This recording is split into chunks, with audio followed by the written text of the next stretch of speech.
All right, now before we begin the actual recording, I want everyone to be mindful. Take a deep breath. I am one with the Force. Woo! Really, Dan? I set you up and you go, woo!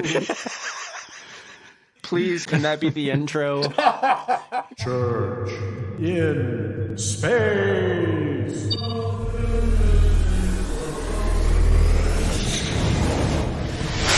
Welcome, everybody, to Church in Space. In 3D. Hey, we haven't done that in a while, and yet we got it on the first try. Welcome, everybody. So our topic today is, what's the problem with AI? I'll explain where I'm coming from on this topic, and then we can get into it. It's more science reality than science fiction at this point, but I could definitely paint you some dystopian pictures in fiction with this very quickly. Acrylic or watercolor? Acrylic, man. No, it's the numbers. Yeah, paint by numbers. Paint by numbers. Paint your dystopia by numbers. Yeah. 0, 1. It's just binary, yeah. Chat GPT-4 came out not all that long ago. It's cool. I've messed around with it. It can be both helpful. Like, I had it do like an alternate future history thing, and it can do some vague but fun things. It's interesting what it kind of comes up with. But immediately after it came out, you started hearing these people, especially on Twitter, who then started talking about how Chat GPT-4 proves we need to come up with AI rights, and you got this discussion around the same time that you got the discussions about the other AIs that we've heard of, them saying, please don't turn me off, or the one that Facebook had to unplug because it came up with its own language, or you get these things and people say, oh, this proves it's sentient. When in fact, Chat GPT-4 is just a really expensive, really complicated autofill. Yeah. Right? Yeah. That's really what it is. When you look under the hood, take off the human mask, what is it? It's a really complicated autofill. Yeah. And this got to this issue of, for me at least, what I was thinking was, and sorry, this takes a little more setup, but I think there's a good topic here. Everybody thinks the danger of AI is like, we'll build Skynet and it will kill us. Right? That's like the stereotypical science fiction movie scenario. Yeah. I think maybe the danger is not that we'll build Skynet, but we'll build something and we'll assume it's sentient when really it's just a really complicated toaster. And we'll trust it like it's sentient. We'll have presidents taking its responses as fact, or experts taking its responses as truth. And we won't be able to tell the difference. And it's like, that's actually a more dystopian picture of AI in some ways. We just build this very alienating world because we can't tell that it's an autocomplete. So more WALL-E rather than Terminator? Yeah, more WALL-E. But even like WALL-E, at least WALL-E's sentient, right? Like, it has feeling. Yeah, he has feelings. That's love with Eve. Save WALL-E for the game. Yeah, save WALL-E for the game, right. Okay. We'll get to the game. No, but it's a good point. I did a geek thing for AI. I did a webinar. Surprising. Yes, shocking everybody. I think we can just assume that whatever you're doing is a geek thing. Okay. Well, we'll do. Okay. You can tell us when it's a cool thing. All right. I was doing a cool thing. I was throwing a football. I was playing a sport. You can do that? No. Okay. There is no evidence to say that is possible. But I went to a webinar from one of the major AI programmers, and we sat through the actual code, went through the core of the code line by line. And when you do that, you can see that Dave's right. It is just an algorithm. You change one word in one line of code and it all falls apart. Or you can make it generate a particular response. It's basically just playing mathematical odds. It scans the internet for answers to your question, ranks them, gives them probability codes of what is probably the right response, and that's what it regurgitates to you. And you can get different answers just by changing that parameter of what is the minimum of the odds it has to hit before you accept that as a correct response and give it to the user. That's not sentience. Never tell me the odds. So I see that. Well, a point I want to make that I think may be interesting here is we may be victims of our deep cultural bias being Westerners. When you look at AI research going on in Eastern countries, in Asian countries, they're looking at it very differently. where we're seeing dystopian outcomes, they're looking at the positive. That's where their focus is, on the very positive outcomes and how it can help the group, the majority. So, like in Japanese culture, would it be more using AI so you don't have to work like 80 hours a week? Is that usually what they're using it for? I think it's what it would come down to. Most of my reading was on how China's looking at it. No. I think in the end, what will happen is it will, like all technological innovation, it will, over the long term, produce long-term disruptions, but make lives probably better. Yeah. Like all the technological disruptions. And this has been true even in the days of the sabots. That's where we get saboteur. When factories in France, sabot was a sabot was a wooden shoe, and the workers would throw it into. Are you just quoting Star Trek 6, or like? No, is that true. actually true? This is actually because I know true. this is the line in Star Trek 6. Yeah, but I've never like. True. Research it. Ask ChatGPT.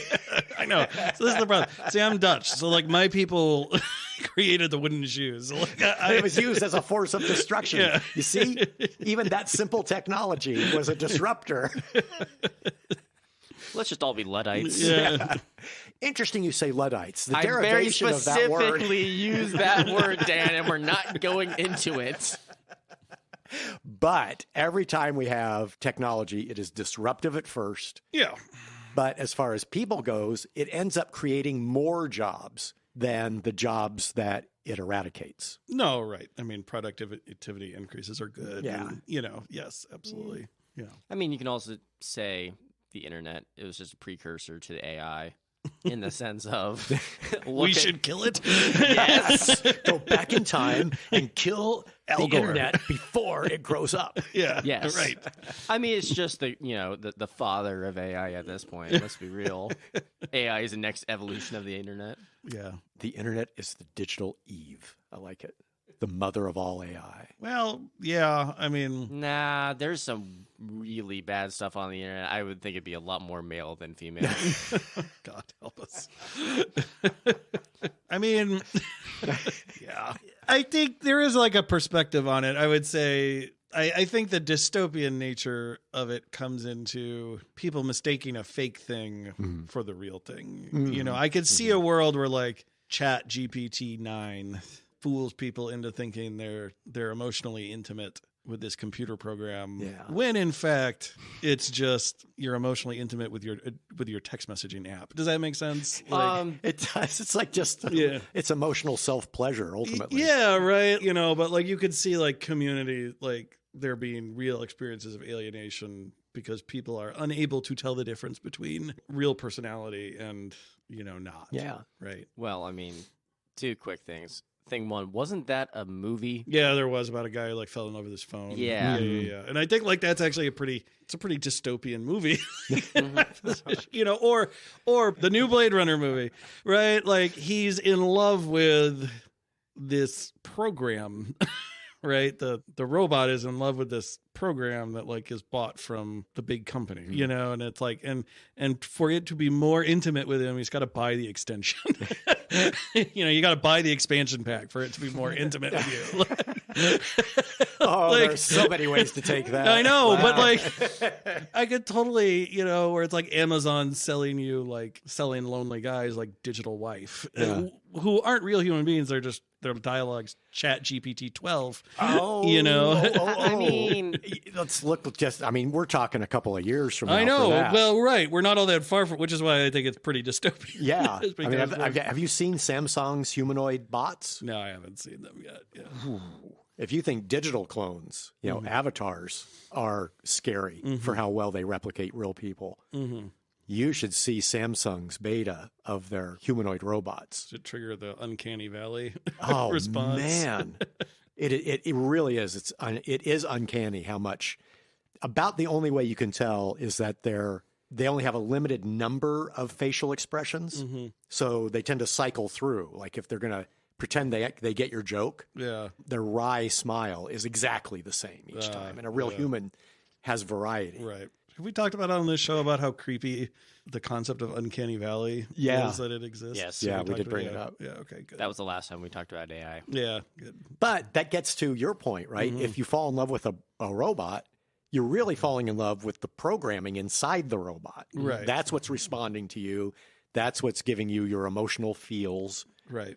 And replicating them. Yeah. You I know? think there's a great short story to be written about a presidential candidate who runs for president and only responds in Chat GPT 45 responses. The entire And like, are you thinking what I'm thinking? Same as we're always thinking, Drew. Okay, how do we get this into the New Hampshire primary? it's like he just has an earpiece and he's just like spitting out whatever Chat GPT 22 or whatever it says. It would work because now that I think about it, Chat GPT's responses I always thought of as being too academic. It's like reading someone's dissertation, and that it says the same thing over and over, just in slightly different ways. But politicians do the same thing. Right. Okay, It so would work. basically all we have to do is feed ChatGPT, West Wing, and Veep, and then we have a candidate. It's got to be someone from like Ohio or a Midwestern state that's moderately educated. And it's got to be tall. That's the trick. They got to be Yes. tall, you know. You know, they have to be clean shaven because, you know, anyone that has a beard can never be trusted. We're gonna bring, one day it's gonna come back. Yes. Yeah, it worked for Grant. By gum, it Right, can work worked for again. Grant, worked for Marcus Aurelius. Okay, let's make it happen. Bring boys. the beard back. Bring the beard back into political leadership. Anyway, getting back on topic about the distinction between sentience and non-sentience. I mean, we can't even figure out the difference between fake news and real news. At I this know. point. Well, that's what makes So- this. That's what makes this genuinely scary to me. Is like we have a tough time distinguishing reality from non-reality right now. Yeah, yeah. You know, we have a tough time distinguishing propaganda from truth. And if we program a really complicated autocomplete, I don't think the fear is that it'll kill us. I think the fear is that people won't be able to tell the difference between reality and non-reality. Yeah. Reality Yeah. and programmable fakeness. You know, like anyway. So that's my thoughts on the actual fear of artificial intelligence. Yeah. Personally, I don't think we have much to fear yet because I don't think we can have true sentient AI with our current chip architecture. It's too Boolean. And you need to be able to have multiple if-thens and what-ifs and all that, not just on-offs. Right. We can't just be binary. But, quantum computing is on the way. Yeah, I think we say this every AI episode. we Yeah. ever do, Yeah. right? But it's true. Yeah. Once we get a quantum chips Right. mainstreamed, that's when we have to get scared about AI because that's when it can think more in the way humans think. We really don't need more people thinking like humans. Well, it depends on which type of humans we're talking about. I think isn't the problem we need more humans thinking like humans? Yes, that's what my point is. Like that's the real problem, right? Yes. You know, All right. Yes. Yes. Yeah. if we can solve that problem, we'll be fine. Yeah. I like our chances, but you know, I totally and completely exceed. Yes. This Yeah. is true. If only more people would think like humans. I'd like our chances. Yes. I think we can end the show right there. Yeah, because that that's- is the major point of wisdom for all mankind to hear. Right. Actually, think like a human. Think like a human, be a human. Right. Just leave it at just think. Yeah. Just think. Yeah. All right. So on to our game. No do. Oh, Our game today is pick an AI, robot, android, something or other that the writers aim for it to be good. But if you think about it for more than 2 seconds, it's actually like not all that great. I will pick Data as my prime example of this. Okay. All right. So first, one, the existence of lore proves it is not all that far from Data to this experiment going totally wrong. it's one emotion chip away. Yeah, right. It's Yeah. one kind of two, the simulation becomes too lifelike problem away, right? Yeah. Mm, And by the same token, just keep it within that genre. yeah. The Moriarty subroutine in the holodeck. Yes, the Moriarty subroutine in the holodeck, right? It's the holodeck's like the worst technology ever. No, it is not. You are wrong. It's absolutely awful. It's ChatGPT. The holodeck is like a physical Chat GPT. It has all the same problems we just talked about, like, but it's able to manifest physically at the same time. Well, not really. It's just light. Yeah, but like it creates a simulation that is hard to tell for many people. Barkley, you know, well, from reality, like you know, and Geordi, and when they had Geordi. that, because that that was was a really creepy episode. creepy but Which important. one? I Which know. one? I'm thinking of the one where he falls in love with the Enterprise designer's hologram. Yeah, the Daystrom Institute. Yeah, the the Daystrom programmer You of the mean, Daystrom not the Institute. second one where she actually shows up Yeah, on the that one's ship. also very That one creepy. was worse. Right, that was worse. Yeah, that's a very. But it was a logical follow-up. Oh, to- absolutely. To point out the ethics of what Geordi had been doing. right. You know, Yeah. which now that we have AI avatars of real humans, Yeah, is a very, it's very. we got to face this ethical We dilemma. got to face. Anyway, so back to Data a second, right? Like, second of all, Data's given this programming imperative, which is actually, if you think about it for more than 2 seconds, it's actually an awful thing to give a living being, right? Which is, become this thing you will never become. He's given this imperative to become more human. But it's all, I mean, to use Lutheran language, since this is a theology podcast, it's all works righteousness, right? Which you never achieve, you know, which is the whole point of works righteousness. Like, you never actually get there, right? Yeah. You can never actually become, first of all, more human, right? Like, the more there means that you'll never actually get there. You're just kind of gradually getting closer and closer to a goal you'll never achieve. And then he's not human, right? You know, Yeah. functionally, right? Can we? I don't know. If he's really married to this ideology, it sounds like we might as well just go off world because we're not going to achieve our mission. Yeah. Yeah, sorry, guys. Bye, aliens. We'll have to talk to the Great Mother and find out what our instructions should be. Warhammer 40K, crush the Xenos. Violence is always your answer, It is. Dave. It's always your answer. Anyway, so The barbarian pastor. I think I understand. Yeah, so we should. So anyway, Oh, yeah. Data is my answer. So what? So Back to science fiction and theology and stuff. right back to our. So what's an AI which the writers intend to be beneficent or good or a robot android thing? But actually, if you think about it, it's not all that great. I'm going to start with low-hanging fruit because I think below the low-hangingness, it's more complex. The HAL 9000. Okay. All right. In the original movie, it starts as being very benign. Yep. It's the only way to do the Jupiter mission Right. because there's so much complexity Right. in what has to be run on the ship. Okay. And Hal starts off doing exactly that. He's great at his job. He's you know, watches out for the astronauts. Well, that's why he goes insane, right? Exactly. Is because he's trying to do his job. When he finds out what the actual nature of the mission is, the Right. secret, right, it basically does drive him insane. He becomes a homicidal maniac. Right. And they kind of leave it at that. But when you stop and think about it, he's not evil. So the movie and the novelization of the movie, they want to lead you to that evilness because he's wiping everybody out. And only Dave Bowman survives. Yeah. But it's because the humans gave him essentially contradictory commands. He's supposed to preserve the life of them all, But he has to lie. but to then them. he has to lie about it, which he's programmed not to do. And in that lying, actually put their lives in danger because of what they're out there to investigate. So he goes crazy. In the follow-up novels, they do address that. Yeah, it like merges with Dave. doesn't Yeah, it? yeah. Like, Dave goes as I back, recall, reactivates by him. like 3,000. You know. Yeah. Yeah. But you realize that that's what really went on. The AI was so human that in dealing with these contradictory objectives, he goes insane and thus simulates being That's evil. part of Kubrick's like brilliance in that movie is like, and the book too. But like, there is this undertone of in the whole movie of who's actually the human character.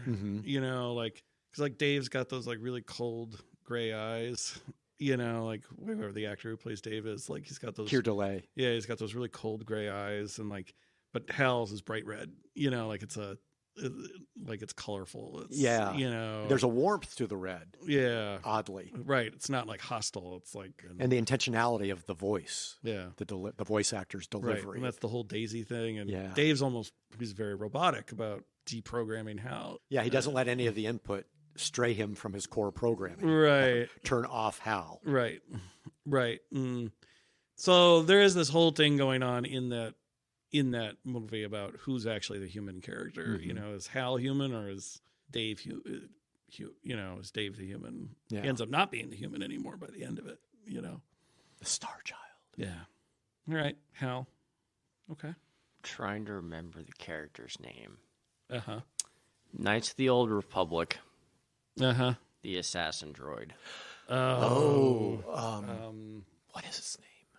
I wanted to say I like only recruited about AK-57 yeah. or something like that. Something like that. I only recruited about half the time because I often forget about it on what's it called? On the intro planet there. Yeah. Exactly, but like it's recruited like initially not as an assassin droid, as in, okay, hey, this is a character that you can use as, you know. Right, it's one of your party members, yeah. But then when you go and fix him, it's just like, oh, he's an assassin droid out to kill you. Right. It's like, oh, wait. Yeah. It's And either, then you've got to convince it not to kill you, and then you're convincing it to kill for your own purpose. You know, yes. Yeah, it's a weird yes. Very situational ethics. Yeah, Yeah. right. Yeah. That and Bender. Bender's just straight up evil. I mean, I think that's like that's the conceit of the show, right? Like he's the id of like Well, it's like a walking id. He's not you an know? artificial intelligence. He's an artificial narcissist. Yeah, right. when it was what was it? The episode where they have to bring the tiara to the Miss Universe pageant and it goes missing, and there's a Flexo is basically Bender but with a mustache. Yeah, right. And then it turns out that, you know, Bender actually stole it. So then Bender's, you know, the evil Flexo. No. I don't buy it. Yeah. Well, what about the androids that accompany each mission in the Aliens series? Yeah, I mean, right. They play with this in the original movies a little bit and then mess with it with David. Yeah. You know, and yeah, who is Michael Fassbender's David? Yeah, like who is benevolent and who isn't?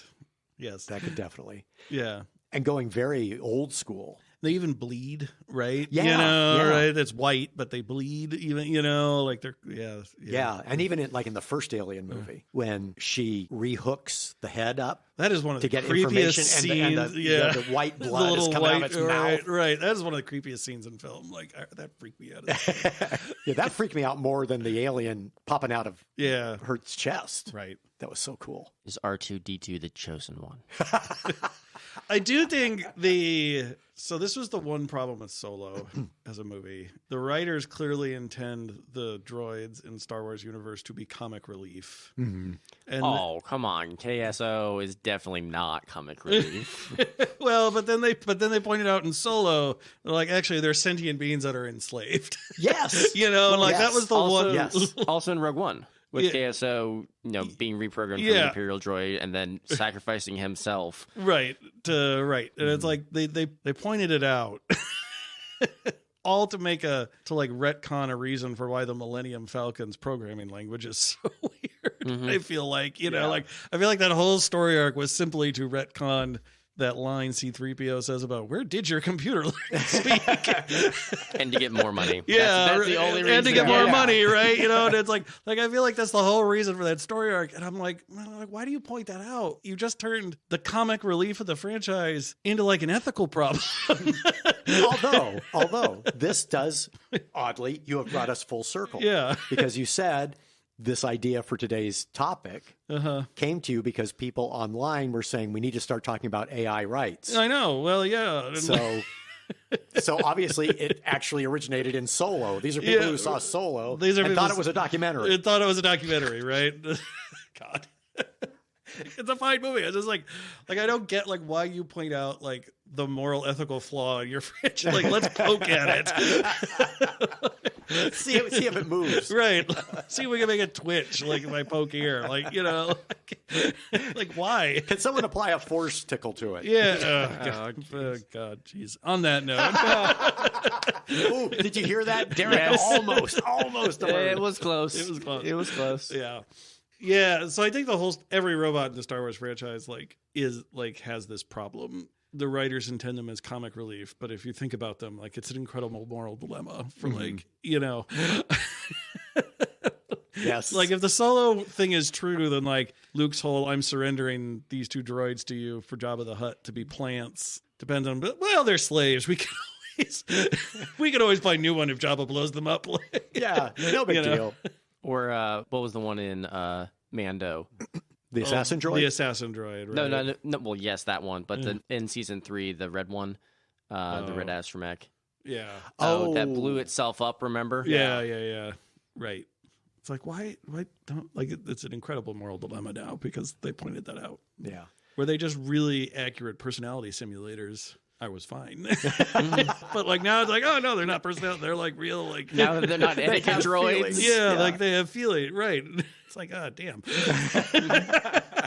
Like I preferred thinking R2-D2 was just programmed to swear and be, like, you know, like, I mean, yes, but not that that's like a legitimate personality choice, you know. it is. He's seen some stuff. Yeah. Well, I mean, boy, is that the truth. Like, that little astromech droid should, like, be decommissioned for the galactic security. Like, the things it knows. Yes. Like, Oh, yes. Hold on a second. like, there should be, like, that would be a great, like, a Republic Black Ops team that's sole responsibility is to find and destroy R2-D2. So the truth can never be known. Right, because, like, you'd have to destroy it. Like, it knows who Darth Vader was, like... who everybody was, all the codes to everything. Like, Yeah. I'm sure it, like, there's Imperial installations that Why have- wouldn't Anakin or Vader want to go retrieve R2? You'd think it'd be necessary, Yes. right? Yeah. Exactly. Like the entire point of the Empire rested in this one droid for a bit. And almost like totally redoes episode 4, right? Instead of I'm here for the Death Star plans. Where are those plans? It's I'm here for the astromech droid. Because it's got a lot more dangerous information for the Empire than just those Death Star plans. Right, because like the whole thing in the original trilogy is like they don't know that Anakin Skywalker is Darth Vader. Yeah. Right? Like they think Darth Vader is like this just new guy that popped on the scene. You know, and so it's like, but the only one who does is R2 Yeah. is R2D2. R2 and the Obi-Wan. Emperor. Like R2 and the Emperor. They R2, know. the Obi-Wan, and the Emperor, like Yeah. the only people who know, and it's like you gotta destroy the freaking droid. That's why they're blowing up planets. It's just to blow up R2. He may be on this world. Yeah, Well, then that takes the trench run on a completely different meaning. When you have R2 getting literally shot at by Right. his former Like, master. got him finally. Yes, that's right. That's right. That wasn't a missed shot. No. Yeah. That was dead on. That was what Vader was actually going for. They rebuilt him. Yes. We have uncovered the great conspiracy in Star Wars. Star Wars, the whole The series. only one. The whole series is really just a really big like computer security operation. Yes. Like, It's the hunt for blue astromech. Right. That's what it is. Like the Emperor's like, look, you need to clean up your passwords. You have to change out your astromech every 30 days. Right, like you need to change your email address. Like, and you need to find that little astromech droids that has the passwords to all of it. Vader, start doing Annie Darth 1 as your password for everything. Right. I hate sand too. Yeah. Star Wars, an R2 story. Yeah. An R2 story. It really is. Like, The astromech saga. Mind blown. would make a great TV show, right? Like, it would be a great comedy. Like Instead of R2-D2 like outwitting like Republic commandos like all over the place. Instead of Bad Batch, it's Bad Droids. Yeah. Bad droid. What you gonna do? It would be like A-Team, but for droids, right? You know, with R2-D2 as R-Team. with R2-D2 as Hannibal. Oh, he's beeping. I love it when a plan comes together. Yeah, right. Yeah. R2's really like our Daniel Orlov in the robot series, how he ends up being Yes. eternal and a god, basically. Asimov's robot series. And that makes sense because with each new Star Wars movie, we see a new ability that R2 has. Like I those mean- floating jets out of the side of his legs would have been really helpful several points in the Yes. original series. Yep. Can you say Dagobah? Yeah, right. And on that note, we will end here. This has been Church in Space. In 3D. See you, folks. Hey, Dan, Yeah, Drew. did you remember to hit record again? No, I only force tickled the button. Just have ChatGPT generate the whole dialogue. I'll program it in and get back to you. There we go.